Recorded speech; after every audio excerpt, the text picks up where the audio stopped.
মঙ্গলাচরণ। শুনো যত পাপি তাপি জ্ঞানী গুণী জন, লোকনাথ বাবার লীলা শুনো দিয়া মন। জনার্দন তুল্য তিনি করুণা বিধান, স্মরণ করিলে মানব পায় পরিত্রাণ। ডাকে যে তাহারে তার দূরে যায় পাপ, অজ্ঞানতা যায় মুছে যায় অনুতাপ।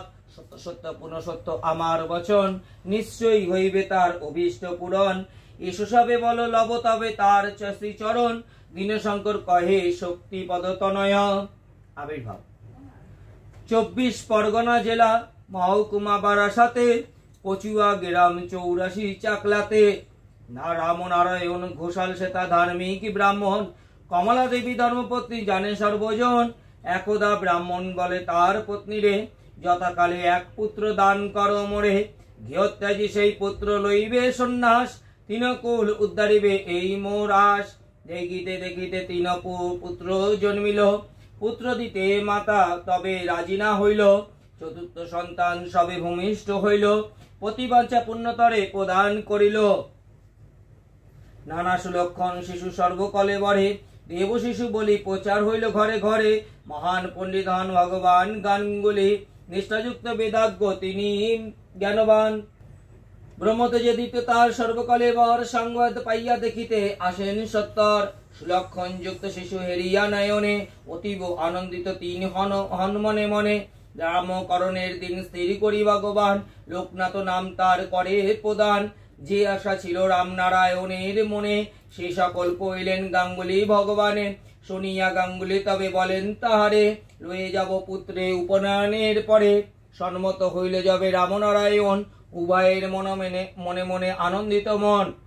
প্রতিবেশে পুত্র এক নাম বেণী মাধব, শুনি রামনারায়ণ আনন্দিত বেণী মাধব। শিশুকালে হতে সে যে লোকনাথ বান্ধব হলো দোহাকার, একই দিনে হয় উপনয়ন সংস্কার। কার্য শেষ হলে পরে ভগবান কন, পুত্রদয় লয়ে প্রস্থান করিব এখন। শুনি রামনারায়ণ আনন্দিত মনে, দোহাকারে ছাড়ি দেন গাঙ্গুলির সনে। দুজনে লয়ে গুরু পথ বাই যায়, বালক সন্ন্যাসী যেন সর্বলোকে কয়। মণ্ডিত মস্তক আর দণ্ডধারী হাতে, শিষ্যদ্বয় লয়ে ভগবান যান সাথে। শক্তিপীঠ কালীঘাটে তারা অবশেষে, পৌঁছালেন 3 জনে এই স্থানে এসে।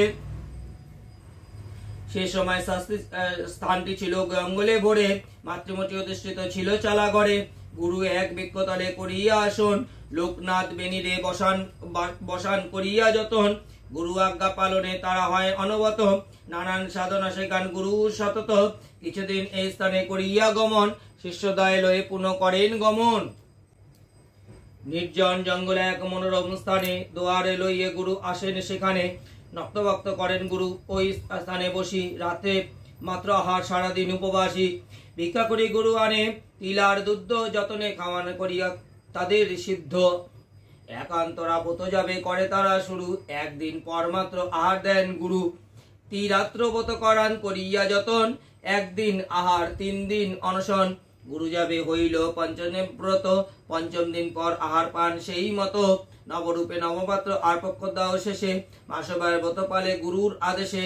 এই রূপে ব্রত আর সাধনার পর, দেখিতে দেখিতে কাটে 40 বৎসর। গুরুর বয়স যাবে বছর শতেক, শিষ্যদয় হইলে তারে তার অর্ধেক। গুরু হয় দ্বিবৎসর পালন, 2 মাসে একবার আহার গ্রহণ। পুনর্জন্মস্থিতি পান লোকনাথ তখন, গুরুর কৃপা বলে তিনি যতীশ্বর হন। এরপর গুরু তার শিষ্যদয় লয়ে উপনীত হন সাধন তীর্থ হিমালয়ে। বরফে আবৃত সেই হিমাদ্রি শিখর, আসন করেন তিনি তাহার উপর।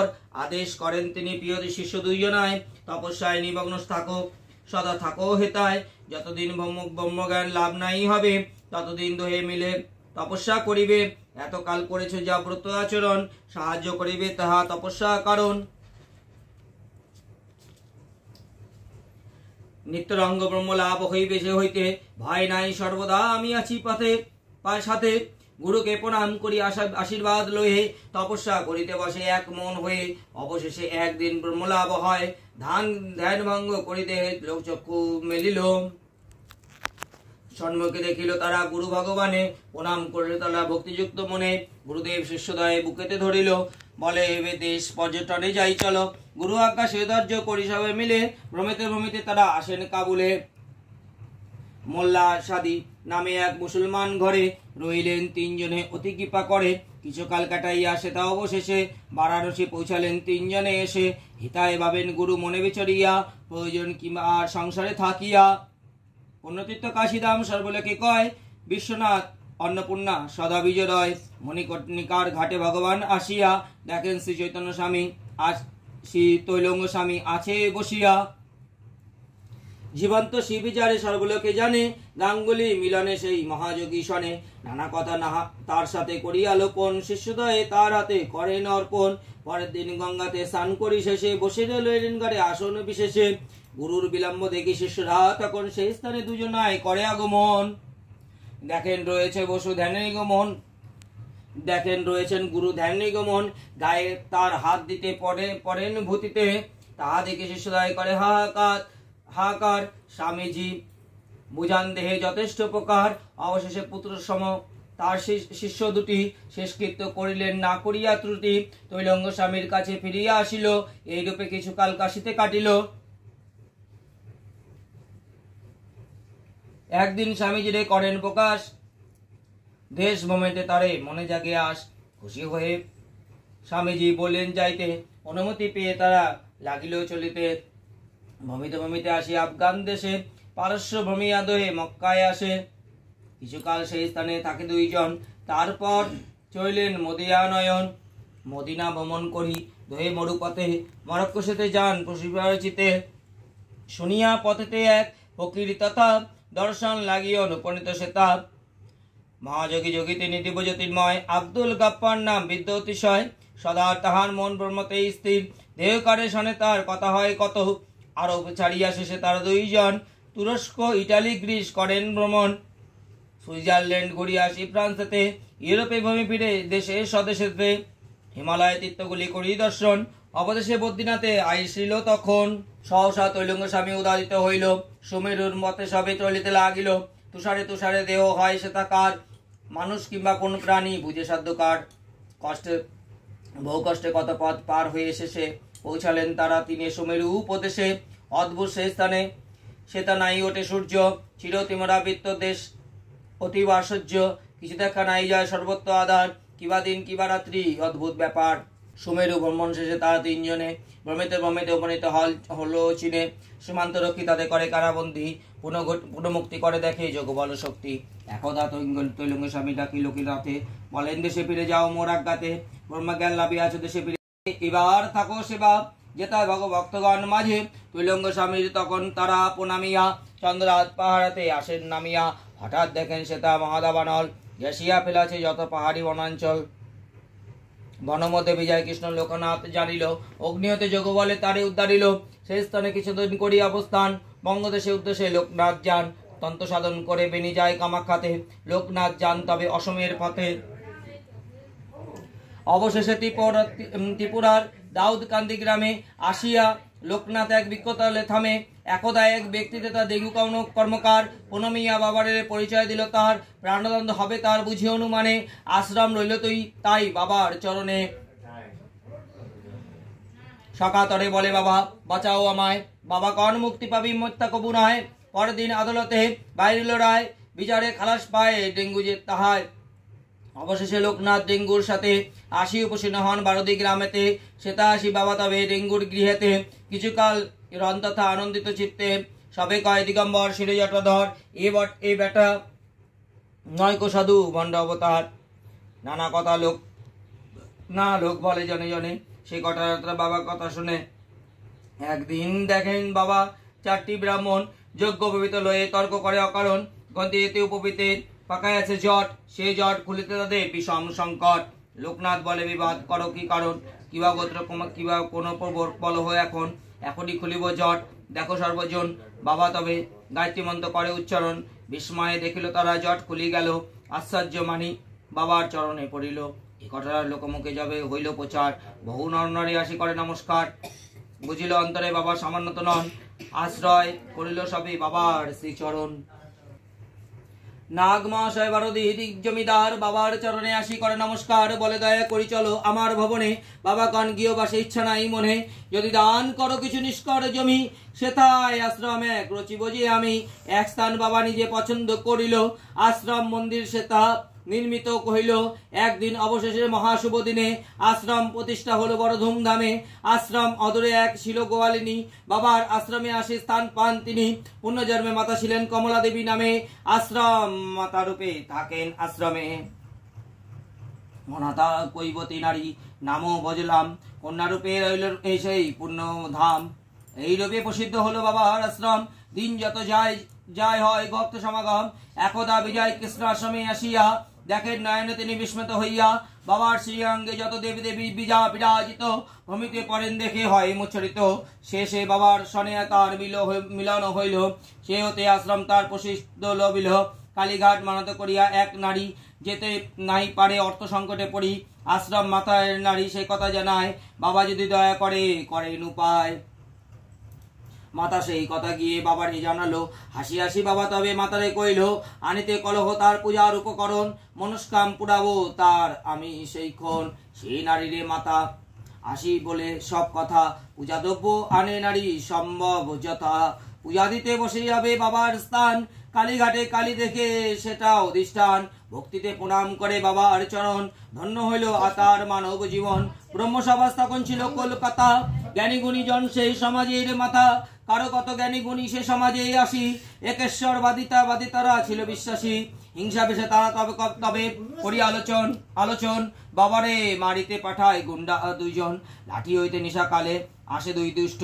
না জানি না বুঝি বাবার হয়ে অতিরুষ্ট। আশ্রমেতে আসি তারা বিস্মিত হয়। দেখে সেই দ্বারে এক ব্যাঘ্র বিচার হয়। বাঘ যদি দুই দৃষ্টি লুকায় তখন দর্শন দিয়া বাবা বলেন তখন, ব্যাঘ্রের চেয়ে হিংস্র যদি তোমাদের মন।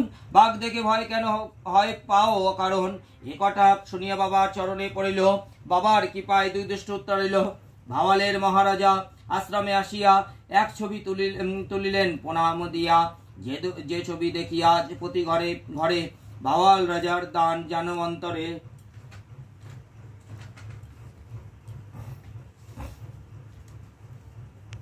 একদিন এক সাধু আসে বারো দিতে। পলকে দেখিয়া বাবা পারেন চিনিতে। পুনর্জন্মে গুরু তার সুকুরু রামকুমার রায়। বাবার চরণে আসি করিল প্রণাম। আর এক ভক্ত বাবার বারো দিতে ধাম। বয়সে প্রবীণ চন্দ্র ভট্টাচার্য নাথ। এই দুই শিষ্যরে বাবা অতি গোপনেতে সাধন বিষয়ে শিক্ষা লাগিলেন দিতে। যোগ সাধন বিষয়ে যত গুজ্জোত্তর জ্ঞান কৃপা করি বাবা তাদের করেন প্রদান।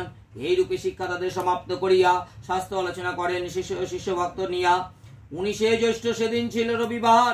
মরদেহ তেজিবেন করেন প্রচার। রামকান্ত আর চন্দ্রকান্ত দুইজন আসিয়া বাবার চরণ করিলা বন্ধন। চন্দ্রকান্তে বাবা বলেন বাহিরের বসিতে। নানা আলোচনা করেন রাজকুমার সাথে। আলোচনা শেষে বাবা চন্দ্রে ডাকিল। চন্দ্র আসিয়া তাই প্রণাম করিল। বলে বাবা শোনো চন্দ্র, বলি যে তোমায় মহাপ্রাণে মোর হয়েছে সময়। ধর্ম পথে সদামন রাখিবে স্থিত। অদ্য আমি পূর্বাহ্নে তেজিব শরীর। স্থূল দেহ ছাড়ি সূক্ষ্ম দেহ বিচরিব। শিষ্য ভক্ত পাশে আমি সদাই রইব। রণে বনে জলে জঙ্গলে যত তথা বিপদে রখিব আমি দিলাম এ কথা। মনে মনে বারেক মোরে করিলে স্মরণ। নিশ্চয় উদ্বিগ্ন তারে যেখানে সগন। ভক্তগণ শুনি সবে করে হাহাকার। অনাথ হইল বুঝি এই সংসার। আসে যত নর নারী আর ভক্তগণে শেষ প্রণাম দিতে জীবন্ত ভগবানে। এতটি মনে সবে প্রমাণাম জানায়। চোখের জলেতে তবে বুক পেশে যায়। ভক্তগণ লাগি যিনি সদাকল্প তরুই। পিতা মাতা সখা যিনি বন্ধু আর গুরু। ছাড়িয়া যাবেন আজ একই বুকে সয়। ভক্তগণে তাই চোখে অশ্রু বয়। সময় অসময়ে আর যাবে যার কাছে। আপদে পদেতে কেবা রক্ষিতে আসে। সকাল 9টায় সেদিন ছিল শুভযোগ। আশ্রম মাতা লয়ে আসে সেই ভোগ। বুক ভাসে অশ্রুরে মুখে নাই কথা। মুখে না বলিতে পারে অন্তরের ব্যথা। প্রসাদ করেন বাবা সে ভোগ যখন। ভক্তগণে তাহা মাতা করে বিতরণ। তৎপর বাবা তবে জিজ্ঞাসা করিল, খাইয়াছে প্রসাদ সবে বাবারে জানিল। শুনি নিশ্চিন্ত হয়ে বাবা এইবারে বসিলেন মহাযোগে নিজ মন্দিরে। মহাসমাধিতে বাবা হলেন নিশ্চল। দেবজ্যোতি পূর্ণদেব অতীব উজ্জ্বল। দেহে প্রাণ আছে কিনা প্রাণীন দেহ। সে দেহ দেখিলে বাবা বলিবে না কেহ।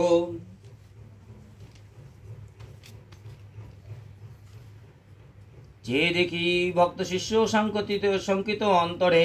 সমাধি বাবার এবে ভাঙিবে কত পরে। এ প্রকার দীর্ঘক্ষণ আরো কেটে গেল। মহাসমাধি তার তবু ভঙ্গ নাই হলো। ভক্তগণে বলে বাবা নাই এ ধরাতে, পরমাত্মনে মিশিয়া আছেন পরম ব্রহ্মেতে। মন্দির হতে তুলিতা তার দিব্যদেহখানি, বিল্ল বৃক্ষে তলে রাখে বাহিরেতে আনি। কান্দিছে যত তার ভক্ত শিষ্যগণ, মোদের ছাড়ি যান বাবা জীবনের মতন।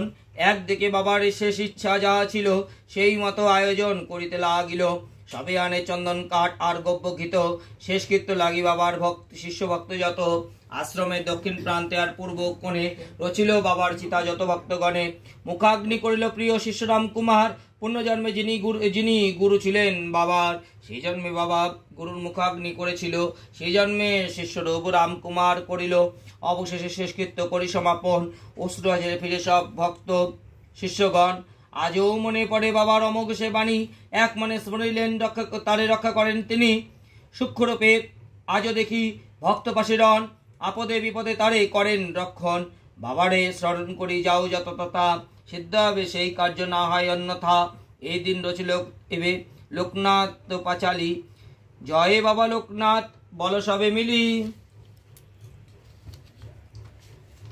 জয় বাবা লোকনাথ, জয় বাবা লোকনাথ, জয় বাবা লোকনাথ। ফুলগুলো আমার মাটিতে যেগুলো বলছে বাইরে যেতে বলছে, চ বাইরে চ। ভোগ দেবে, দরজা বন্ধ করতে হবে।